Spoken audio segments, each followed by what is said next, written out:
There's a growing consensus that multilateralism is in crisis, and a renewed urgency to reverse this trend in response to unprecedented challenges. Long-standing anchors of the international rules-based order are turning away from collective engagement in the pursuit of narrowly defined national interests, resulting in increased global tensions, though hopefully the results of the US election signal a positive change.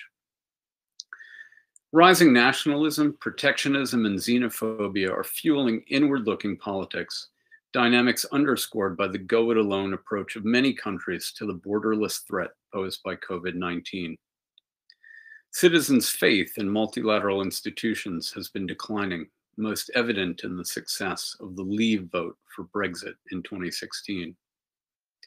And prevailing liberal norms that have underpinned the multilateral system for the past 7 decades face challenges from alternative systems of values and governance.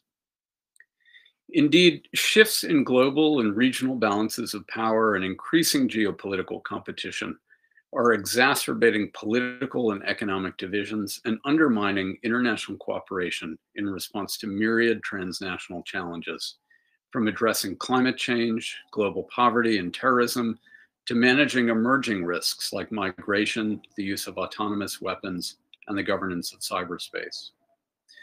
Yet while there's justifiable anxiety about the erosion of the rules-based order amid these high-risk challenges, there are also countervailing trends. Many countries continue to uphold their international commitments across a wide range of issues. Diverse groups of states are working together to address serious risks that defy national borders, to reinforce effective modes of cooperation, and to identify new issue-based coalitions and partners, including with cities and local government, civil society, and the private sector, in order to advance common goals. Where states have fallen short of their responsibilities, other stakeholders are stepping up and taking action, like the C40 initiative on climate action. Moreover, the multilateral system over time has also developed to cover a wide range of technical issues: coordination of air traffic and maritime shipping, management of the radio frequency spectrum and international postal service, much of which continues to function effectively and thus without generating much attention.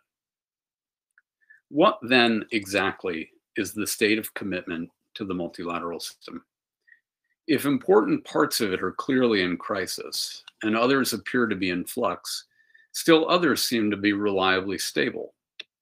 So while there is a consensus that multilateralism is under stress, the scope and magnitude of this crisis is unknown. None of us can be certain about where it's heading or who's in the lead. Without an agreed set of metrics to see how trends in multilateralism are tracking over time, it's difficult to have informed conversations about which areas of international cooperation are resilient, which are at risk, what the trends are over time, and how best to respond.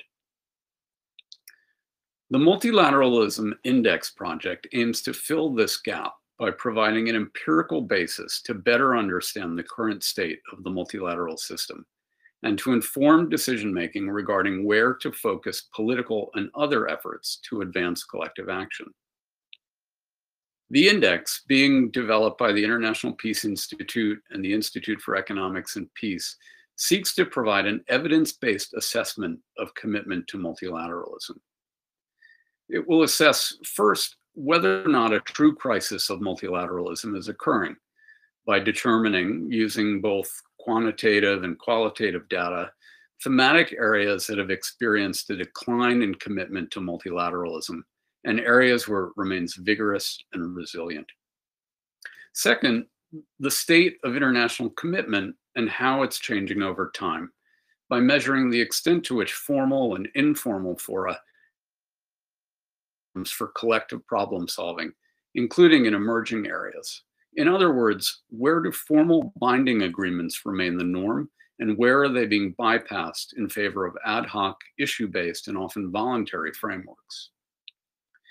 And third, it will assess where international attention may be necessary to adapt and strengthen particularly vulnerable areas, thereby enabling the development of targeted policy interventions. In doing so, the project aims to measure which multilateral mechanisms are best suited to address traditional and emerging challenges, which issue-based coalitions are all multilateral system, and which may be undermining it.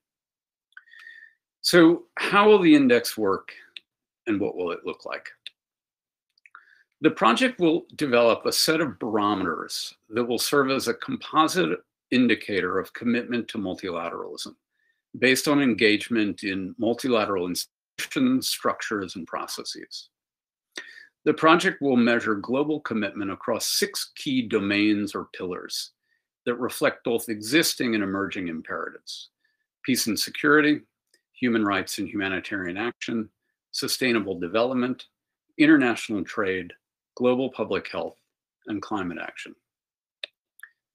Peace and security, because conflict between states, large-scale violence, transnational organized crime, as well as the cross-border effects of interstate conflict affect regional and international stability.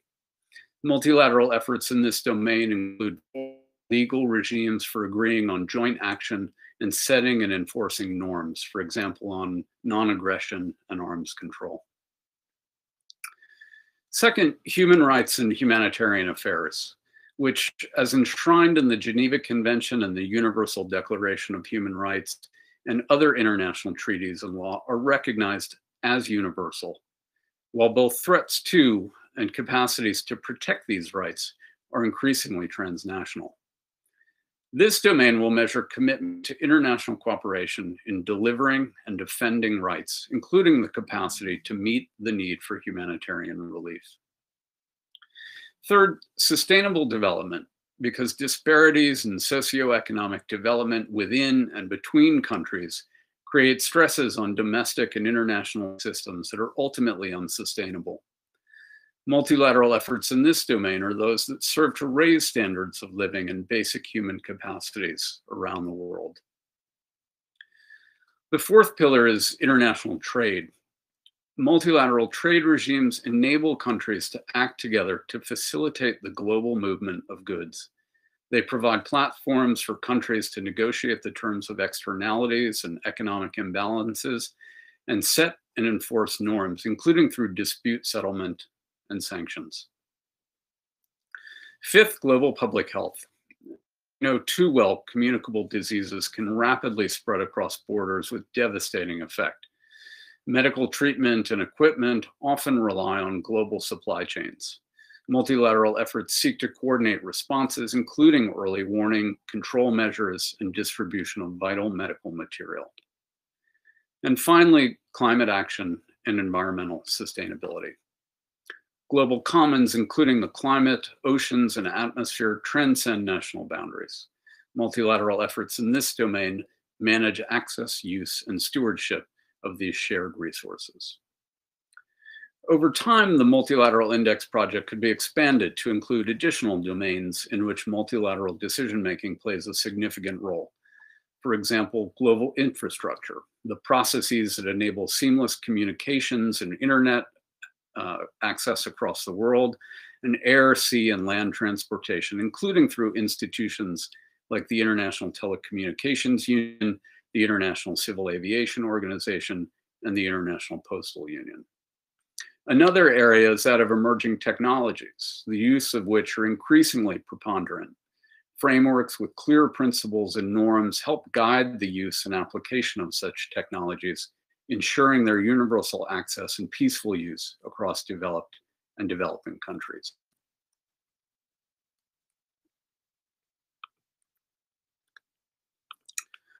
Scoring these domains requires developing a baseline set of multilateral instruments and institutions for each domain. For example, in the realm of international peace and security, areas like the control of conventional, nuclear, and autonomous weapons, efforts to prevent terrorism, participation in UN peacekeeping, compliance with sanctions regimes, and non-use of force might be considered as benchmarks of multilateral activity and commitment. IEP and IPI will jointly develop criteria stipulating what makes a multilateral process suitable for inclusion, such as minimum number of country parties, for example, and the resulting key instruments and institutions for each domain. Each of the 6 domains will be composed of 3 subdomain scores. The project aims to build a comprehensive database of metrics on the breadth of commitment to the multilateral system, the depth of commitment, and the inclusiveness of participation in the multilateral system in order to track trends and overall commitment to multilateralism. First, breadth of multilateralism in the domain, measured as country membership or participation in multilateral institutions that address the domain and ascension to, or indeed withdrawal from, key instruments of multilateralism, as well as the breadth of multilateral ties, both formal and informal, that countries have to other regions. Second, depth of multilateralism in the domain, measured by quality of participation in key multilateral regimes and institutions, such as compliance with international treaties, participation in significant multilateral actions like UN peacekeeping, and financial commitment.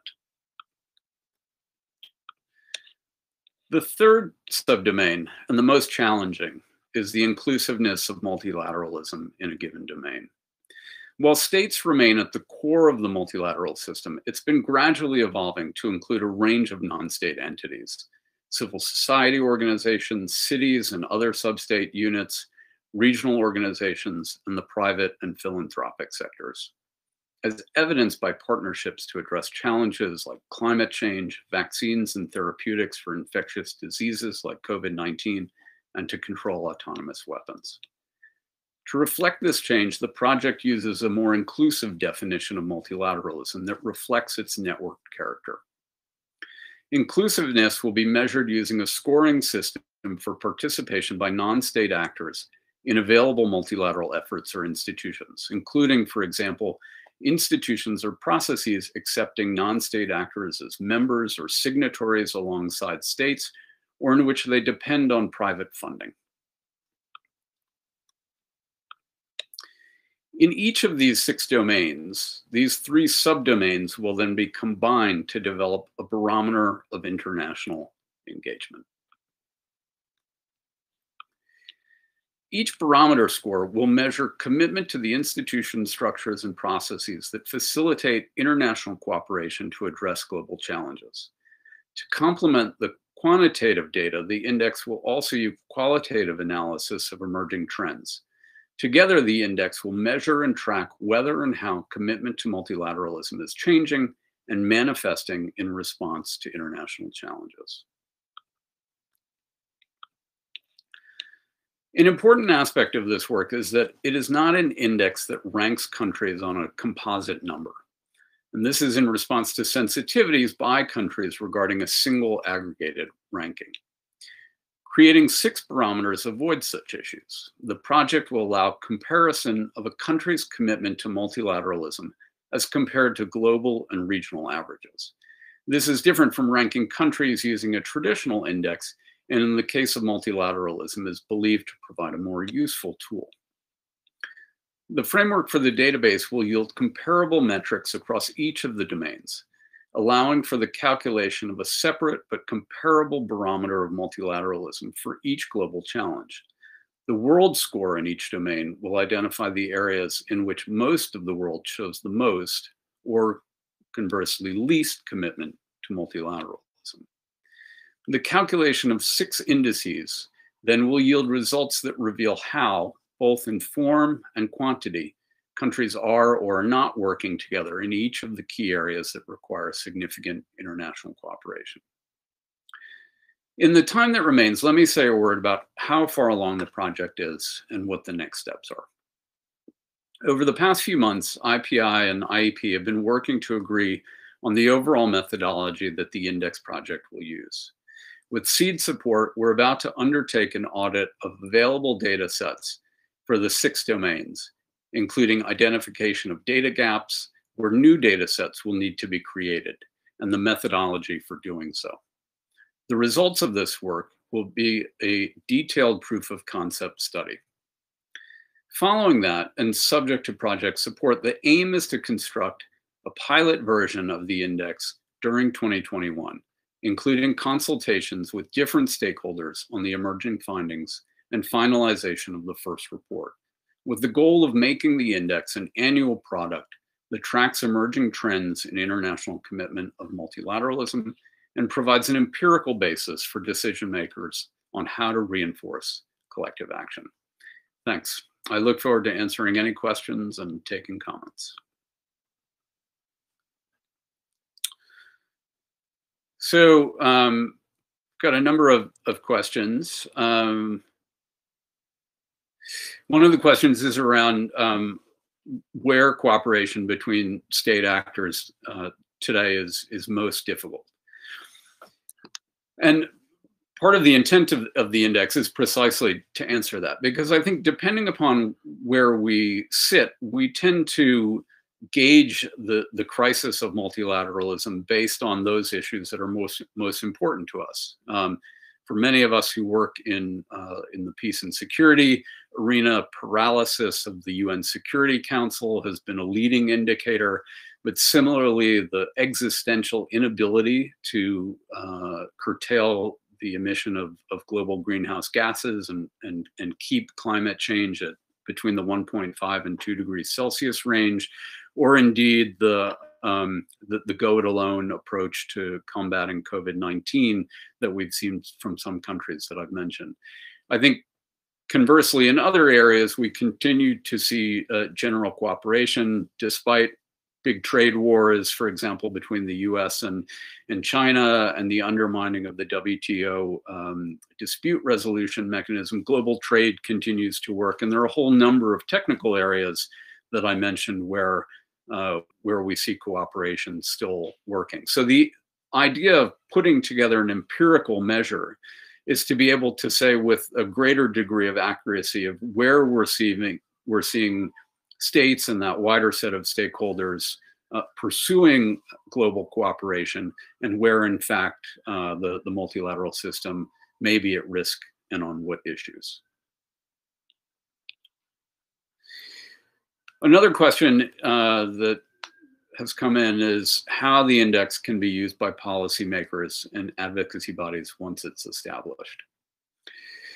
For us, we see putting together the index as providing a useful tool in terms of measurement. But it's not alone enough to have a measure of commitment to multilateralism at a time when so many of us, whether in government or civil society or the private sector, are trying to reinvigorate multilateral institutions in order to respond to both existing and emerging crises. And the idea of the index is both to pinpoint areas where multilateral cooperation seems to be relatively healthy, and in what areas that appears to be the case, but also areas where it's not. And one example of this is, to what extent are we seeing a movement away from universal fora like the United Nations and the various conferences and treaties that take place under that umbrella, towards more ad hoc, voluntary coalitions that in some cases may be a productive way forward at a time when there is stress on the international system, but at other times could actually have an unintentional undermining effect on the global rules-based order.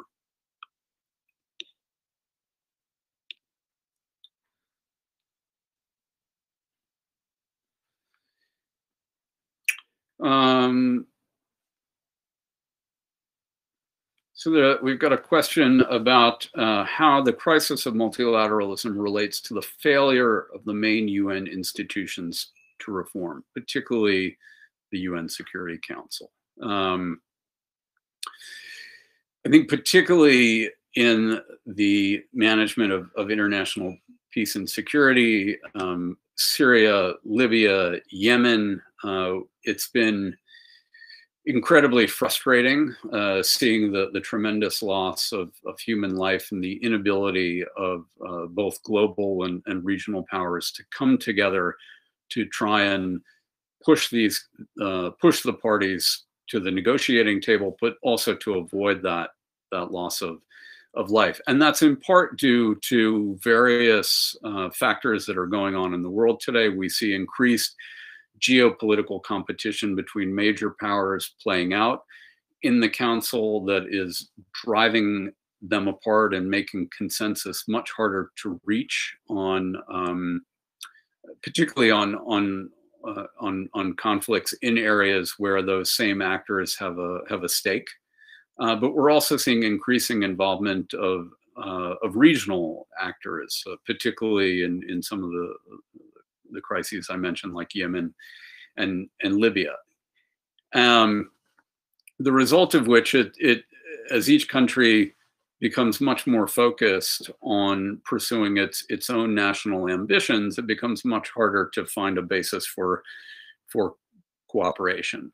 And we're seeing that spill over from high-profile issues like nuclear nonproliferation and peace in the Middle East into other areas. And I think the most emblematic of that over the past several months has, of course, been the inability of the Council to come together around a timely resolution addressing the peace and security implications of the COVID-19 pandemic, and also to rally behind the Secretary General's call for a global ceasefire. And I think looking forward, while geopolitical rivalry is very likely to continue, countries, particularly major powers, need to find areas in which there is at least some basis for cooperation, whether that's in areas of controlling nuclear nonproliferation in Iran, and we'll see what happens with the election in the U.S. and the JCPOA agreement. But I think examples of that are one way of trying to repair some of the damage of the past 4 years. That's perhaps a good segue to one of the next questions. I am speaking here from the United States in New York City, and there's a question about what potential there is now to enhance multilateralism and how important the U.S. position for global efforts towards multilateralism will be for that.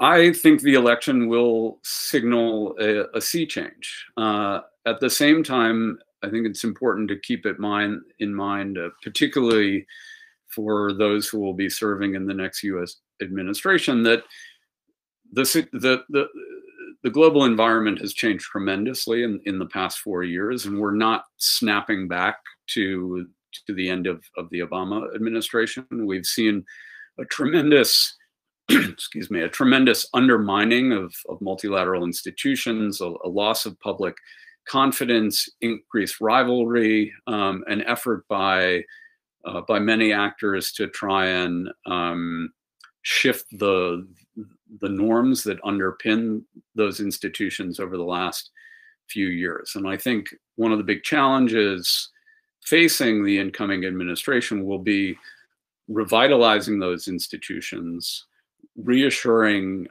U.S. allies, and reestablishing U.S. leadership on multilateralism. And my expectation is that multilateral approaches on a whole host of issues, from managing international conflict to climate change to COVID-19, will indeed be priorities for the incoming administration as it gets settled. The current administration has already said that tackling COVID-19 in the United States is a priority, and it will be impossible to do that without also addressing the global spread of the virus.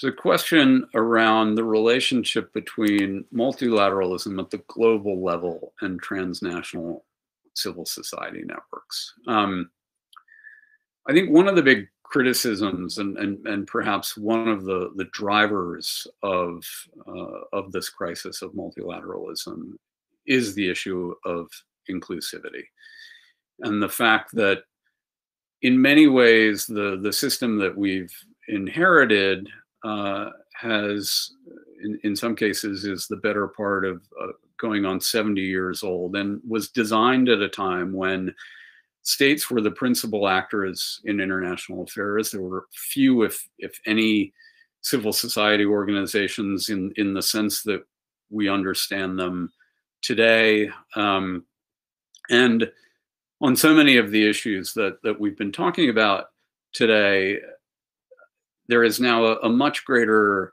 demand for the involvement of communities, of cities, of local actors, of civil society, of the private sector, of philanthropic organizations, all of which have a tremendous stake in global solutions, whether as providers of funding, providers of ideas, or indeed as those who are going to be most affected by things like rising sea levels. So I think one of the big conversations around the 75th anniversary of the UN and other institutions is, how do we open those institutions to include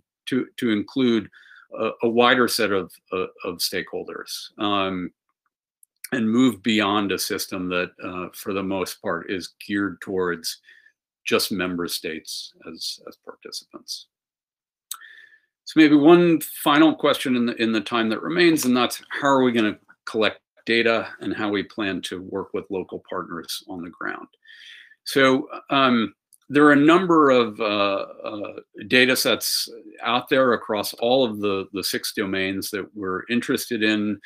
Much of this is state-based data that looks at 193 member states of the UN. At times, on some of these issues, the data set is smaller, so it's incomplete, and not every country is included.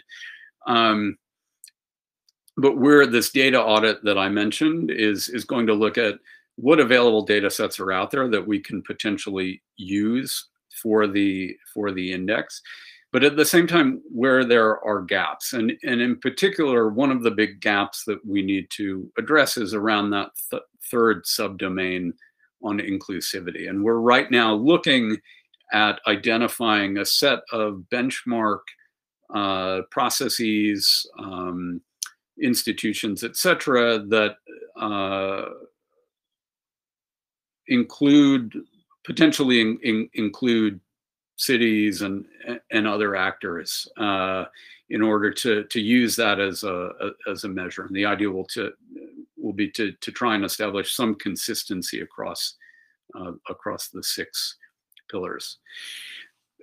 The index, in order to be credible, needs to be an iterative process. So at various steps along the process, as we have emerging findings, the idea is to consult widely with different stakeholders, geographically speaking, but also governments, civil society, et cetera, to make sure that the findings resonate and seem to have a degree of accuracy. I mean, the thing about a barometer or an index is there's always an inherent degree of subjectivity, but by ensuring that the methodology is transparent and open, that the data sources are transparent and open, and that we've consulted widely, we hope that we have a tool that will be credible and widely used. I think looks like that's it for the questions. So I want to thank all of you out there. As I said, we believe that having an empirical measure will be an important contribution to allowing policymakers to better target their interventions, political and financial, as we look to reinvigorate the multilateral system in order to address pressing international challenges that affect all of our lives. And with that, thank you very much.